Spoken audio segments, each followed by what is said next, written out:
Ngiyanibingelela ndlu kaNkulunkulu, ngiyanibingelela bandla likaNkulunkulu. uJesu alikhulekele, athi uJesu mayelikhulekela leli bandla elibusisa, athi ngikhulekela ukuba ukholo lwabo lungafi kepha likhule. Athi ngikhulekela ukuba bahlanganiswe kanye nawe Baba, njenganami ngihlangene kanye nawe Baba. Athi amasango obumnyama ngeke aphumelele phezu kwaleli bandla.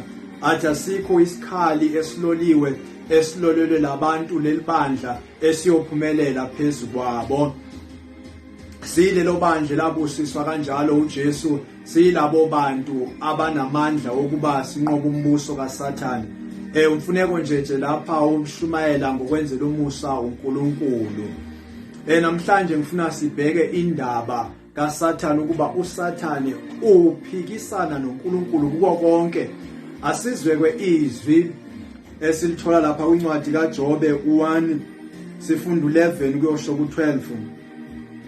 Kepha ake welule isandla sakho uthinte konke anakho, impela uyakukuthuka ebusweni bakho.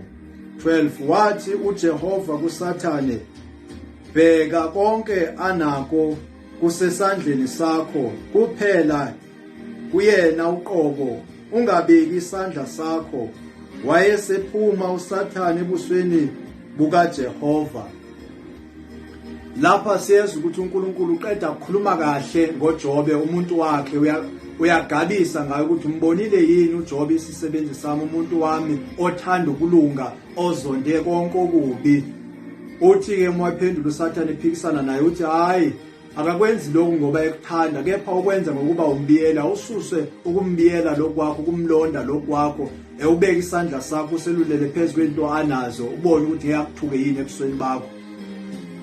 Athi-ke uNkulunkulu ngokuba uyamthemba uJobe, ngokuba uyasithemba isisebenzi sakho ukuthi siyakwazi ukulunga, siyamazi nendlela enza ngayo izinto, uthi hayi, konke kusesandleni sakhe ngikunikile konke, kepha ungathinti yena uqobo.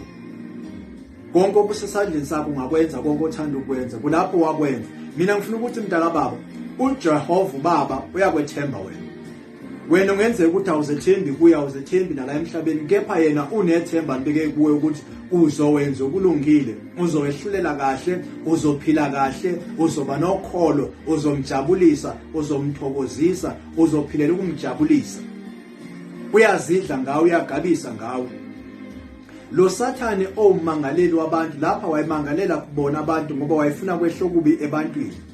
Kusemveni kokuthi uSathane sekephelelwe indawo phi ezulwini, ngokuba uyazisho ukuthi yena uhamba ezemhlabeni, ehamba emhlabeni, ebheka indlela abantu abaphila ngayo. Kahle umhlaba wayenikwe wona, wayenemvume yokuthi ezemhlabeni azobona emhlabeni kwenzekani, enze akuthandayo emhlabeni.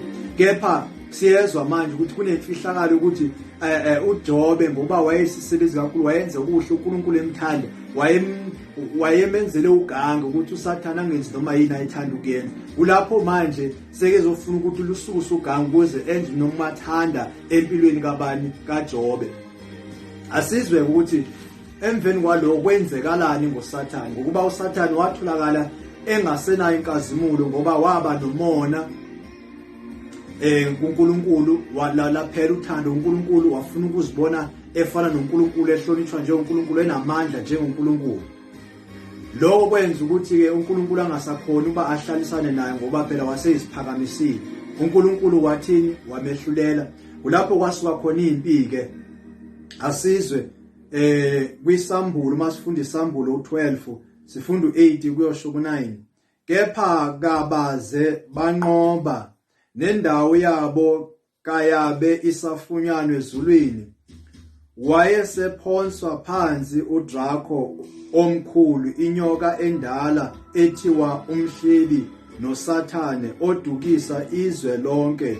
Waphonswa phansi emhlabeni, nezingelosi zakhe zaphonswa kanye naye.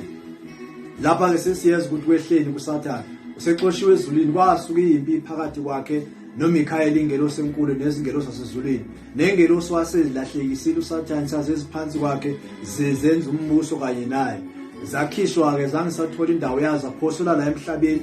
Kulapho-ke masifika emhlabeni-ke ngoba zaphuma ezulwini inkazimulo yasuka kuzona kaNkulunkulu. Mazifika emhlabeni nala emhlabeni ke kwamele ukuthi inkazimulo isuke ngoba sokufika umbuso wani wobumnyama. Inkazimulo kaNkulunkulu yasuka emhlabeni la kunabantu bukhona bakaNkulunkulu abafana nabantu noJobe nawe nami. Yabona mabecacisa uSathane nabathi uMhlebi noSathane inyoka endala udrago. Ukuthi uma unokuhleba kwena unoSathane, uma unokuhleba unento yenyoka, umudukisa unento, siyazi ukuthi eloneni ensimini eEden kwafika inyoka yawumdukisa. Nawe uma wenza izinto ezenziwa inyoka yakudala udrago odukisa, kusho ukuthi unoSathane ngaphakathi kwakho. Uma uziphakamisa kuNkulunkulu noSathane, uma uphikisana noNkulunkulu, kusho ukuthi phakathi kwakho kunoSathane okumele akhushwe, okumele aphume. uNkulunkulu uyakwethemba ukuthi nawe lamandla, ngoba uNkulunkulu ujabulela khona ukuthi thina simehlule uSathane njengoba siyamadodana akhe. Lishizwe la siyamadodana kaNkulunkulu. Uyazi ukuthi sinamandla phakathi kwethu, ufake ukukholwa phakathi kwethu, sinokukholwa okukhona phakathi kwethu ukuba simehlule uSathane. Uyasethemba mntakababa kuJesu, awuzethembe kuNkulunkulu. Awumethembe uNkulunkulu ukuthi konke okulungile ungakwenza, ungakholwa, ungakwenza ukumjabulisa uNkulunkulu. Ngani? Ngoba uNkulunkulu yena uyakuthemba, ukhuluma kahle ngawe, akakhulumi kabi ngawe, ukhuluma ithemba ngawe uNkulunkulu. Awuyeke nawe ukukhuluma ukwahluleka, khuluma ithemba, khuluma amandla, ngoba unamandla kaNkulunkulu. Sinomoya kaNkulunkulu esuphiwe thina, okuwumoya wamandla, ungasiwo umoya wobugwala, umoya wovalo, kepha umoya wokuzithiba nokuthanda iqiniso nowesibili. Umoya esutholile uNkulunkulu asinike wona. Ngoba uthi uma ekhuluma uJesu uthi ngininikile nina amandla phezu kombuso wobumnyama. Umbuso wonke kaSathane thina sinamandla phezu kwawo. Sihamba phezu kwey'kopiyoni zikaSathane, phezu kwey'nyuka zikaSathane, phezu kwama-apps kaSathane. Sihamba phezu kwazo lezo zinto. Zonke iy'khali zikaSathane aziphumeleli phezu kwethu ngoba sinamandla phezu. Siyayincibilikisa egameni lenkosi yethu uJesu. Uma sikhuluma amandla, ngoba amandla asekutheni sikhuluma amazwi ethu aphuma elilimini lethu anamandla abayinkemba enokuphila, enza ukuphila kube khona kithi, ehlula uSathane, elimaza uSathane ngakithi ukuba angasondeli ngakithi. Ngoba nakuJesu uma ekhuluma amazwi kuphuma inkemba elolwe inhlangothi zombili, ebukhali inhlangothi zombili uma ekhuluma uJesu. Nathi siyamadodana kaNkulunkulu, sifana naye. Uyabona ke kudala uNkulunkulu behlatshelwa izimbuzi, ehlatshelwa izinkomo nezimbuzi, igazi lazo kuwe lokudumisa uNkulunkulu, lokucela ushwele uNkulunkulu. uSathane uthe mayifika la emhlabeni, wafika amadimoni akhe wonke, wawanika wonke lamagazi ukuthi wona adle lamagazi. Yena wangalifuna igazi lezimbuzi lezilwane, wafuna igazi lamadodana kaNkulunkulu ukuba kumele kuhlatshelwe amadodana kaNkulunkulu, ahlatshelwe yena, athole igazi lamadodana kaNkulunkulu. Ngobani bese ukhipha nempilo uNkulunkulu, umbuso kaNkulunkulu osemhlabeni, abantu baNkulunkulu. Wafostela ukuthi uNkulunkulu azokhulula abantwana bakhe ngegazi likaJesu. Yilapho uJesu eze emhlabeni elethe igazi lakhe ezosikhulula ngegazi lakhe. Sakhululwa thina ngegazi labani likaJesu, esokuthi uSathane manje angasaphinde athathe igazi lamadodana kaNkulunkulu, angasaphinde asibulalela igazi lethu.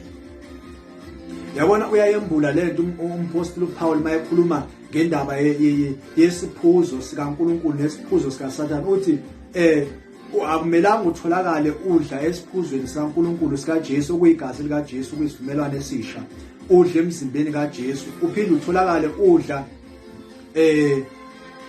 isiphuzo samadimoni sawoSathane, udla ekhaphini nasetafuleni lamadimoni, udle etafuleni kaNkulunkulu. Uthi akumelanga lokho kwenzeka, akumelanga lokho kutholakala. Uyabuza ukuthi ubumnyama bunabudlelwane buni nokukhanya? Lokho kwambula ukuthi uma kuhlatshwa lezi zinto zihlatshwa manje alisahlatshelwa uSathane, ahlatshelwa uNkulunkulu, kodwa zihlatshelwa amadimoni. So thina akumelanga sitholakale sikulezo zinto ezihlatshelwa amadimoni, ezihlatshelwa uNkulunkulu nabasemhlabeni, ngoba ziyinto eyisabelo samadimoni kaSathane. uSathane azinike zona. uSathane sefuna igazi lani manje labantwana bakaNkulunkulu. Lapho igazi likaJesu alithe malifika la ukukhululwa kwethu linamandla, uSathane akakwazi ukulisebenzisa ngoba sidla umzimba kaJesu. Uma sidla isiphuzo sikaJesu sidla igazi lakhe, uma sidla umzimba sidla umzimba kaJesu. SinoJesu ophila phakathi kwethu, uphila uJesu, sibawo Jesu, siyamadodana kamoya kaNkulunkulu nomzimba kaNkulunkulu nesivumelwano negazi, siyamadodana kaNkulunkulu. uSathane angasakwazi ukwabulala. lithi izwi simnqoba uSathane ngegazi lethu, simnqobe ngobufakazi bethu esifakaza ingane ngewundo. Size njani siyamnqoba uSathane? Yilamandla uNkulunkulu asithembe ngawo. Yabona uSathane sizohlulelwa, asizwe ukuthi uSathane kwenzakalani ngaye.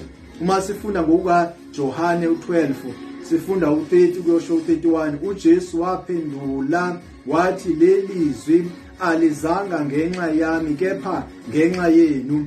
Kalokhu kungukwahlulelwa kwalelizwe, kalokhu umbusi walelizwe uza kuxoshwa. Ukhuluma ngoSathane, uSathane uzoxoshwa. Lelizwe liphumile, wonke amazwi aphuma ezulwini kuNkulunkulu aphuma kuJesu, esiwazwe kuJesu amazwi awo okuhlulela uSathane. uSathane uyahlulelwa, nelizwe lisukulona ilizwe elinoSathane lobumnyama liyahlulelwa. Kube khona ukukhanya kithi, kube khona ukususwa kaSathane enhlizweni zethu ngezwi likaNkulunkulu elenze njani lemihlulelayo uSathane, elimehlulayo uSathane phakathi kwethu. Ngoba uSathane kumele akhushwe. Ukhushwa yizwi likaNkulunkulu, amandla kaNkulunkulu. Yithi thina abantu nabaNkulunkulu ngokukholwa kuNkulunkulu, ukukholwa kwindodana kaNkulunkulu. Uthi mayekhuluma kwincwadi kaJohane u16:11 uthi ngokwahlulelwa obe umphathi walelizwe usele eyahlulelwe. Kusho ukuthi uSathane seyahlulelwe, namadimoni akhe aseyazi ukuthi ahlulele, isikhathi sawo sizophela emhlabeni. iJerusalem elisha liyeza lizofika libe lapha emhlabeni. uSathane seyahlulelwe, sexoshiwe emhlabeni, sihlale ekukhanyeni noNkulunkulu kwanaphakade, lapho kuzobe khona kungasekho ubumnyama. Woza mntakababa uze kuJesu, uzamkelela uJesu, uzokhona ukwamukela lamandla, udle esiphuzweni sikaJesu, ube nokuphila, usinde kuSathane. Ngoba wonke umuntu ongenaJesu, umuntu ongenaNkulunkulu, ithemba lakhe alikho, ngoba uhlala enovalo, uhlala njalo akanakuthula noma nganezinto zonke emhlabeni, kepha unovalo ngoba akasazi isiphelo sakhe, unovalo lesiphelo sakhe nesiphelo sezinto zakhe. Umuntu onjalo akanayo injabulo, akajabuli ngokupheleleyo. Uhlale nento emthusayo, uhlale umuntu wethukayo, ngoba uhlale ecabanga ukuthi uyafuna uzobulawa uSathane, ngoba vele uSathane uyamfuna umuntu onjalo ukuthi ambulale engakazani noNkulunkulu. Wena woze noNkulunkulu kuze kube kuhle phezu kwakho. Mina ngiyakubusisa ngifuna isibusiso sibe phezu kwempilo yakho. Ngikusho ngokholo liphakathi kwenhliziyo yami namazwi elwimi lami engidalayo ngawo, ukuthi phezu kwakho kube khona isibusiso nokusinda nokuphila. uJesu makakubusise mntakababa, makube njalo phezu kwakho manje kuze kube phakade. Amen.